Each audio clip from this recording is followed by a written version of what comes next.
প্রিয় দর্শক মণ্ডলী, কেমন আছেন সবাই? আশা করি ভালো আছেন, সে সাথে আমিও ভালো আছি। আজকের এই ভিডিওতে আপনাদেরকে দেখাবো গ্রাম্য হাট বাজারের কিছু দৃশ্য। এই বাজারের সঠিক লোকেশন, কিভাবে আসবেন, তাছাড়া কি কি থাকছে এই বাজারে সেটাও জানতে পারবেন আজকের এই ভিডিওতে। কুমিল্লার ঐতিহ্যবাহী সেই কালীবাজার, আর এখানে সপ্তাহে 2 দিন এই হাট বাজার বসে।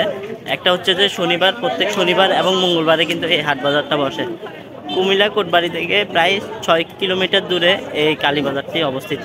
নির্দিষ্ট দিনে নির্দিষ্ট স্থানে যেখানে ক্রেতা ও বিক্রেতাগণ মিলিত হয় তাকে গ্রাম্য হাটবাজার বলে। মূলত হাটবাজারের জিনিসগুলো টাটকা ও তাজা পাওয়া যায়, শাকসবজি থেকে শুরু করে ফলমূল সবই। তাছাড়া নির্দিষ্ট এই বাজারে পাওয়া যায় সবকিছুই এবং কম মূল্যে। তাই তো দূর দূরান্ত থেকে ক্রেতারা ছুটে আসে এই হাটবাজারে। কুমিল্লার এই হাটবাজারটি বিশাল এক খালি মাঠের মধ্যে সপ্তাহে 2 দিন বসে। ক্রেতা ও বিক্রেতাদের সমাগমে জমে ওঠে এই হাট বাজার। সাধারণ মানুষ কিংবা বাজারের ব্যবসায়ীগণ ছুটে আসে এই বাজারে পাইকারি ও খুচরা মালামাল ক্রয় করার জন্য। এই হাট বাজারে দেশীয় শুটকি মাছের পাশাপাশি সামুদ্রিক শুটকি মাছও পাবেন কম মূল্যে। বিভিন্ন ধরনের এবং বিভিন্ন সাইজের শুটকি মাছ রয়েছে এই হাট বাজারে। তাছাড়া এক কোণে রয়েছে বিভিন্ন প্রজাতির চারা গাছ, বিভিন্ন গাছের বীজ, ফসলি বীজ পাবেন এই হাট বাজারে। ছোট বড় বিভিন্ন ধরনের গাছ রয়েছে এই বাজারে। দেখে মনে হবে কোনো এক নার্সারিতে আছেন আপনি। তাছাড়া বিভিন্ন ধরনের সবজি পেয়ে যাবেন কম মূল্যে এই বাজারের মধ্যে। তাছাড়া বাঁশ দিয়ে তৈরি হাঁস মুরগির খাঁচা থেকে শুরু করে লাই টুকরি সব পেয়ে যাবেন এই বাজারে। আরো রয়েছে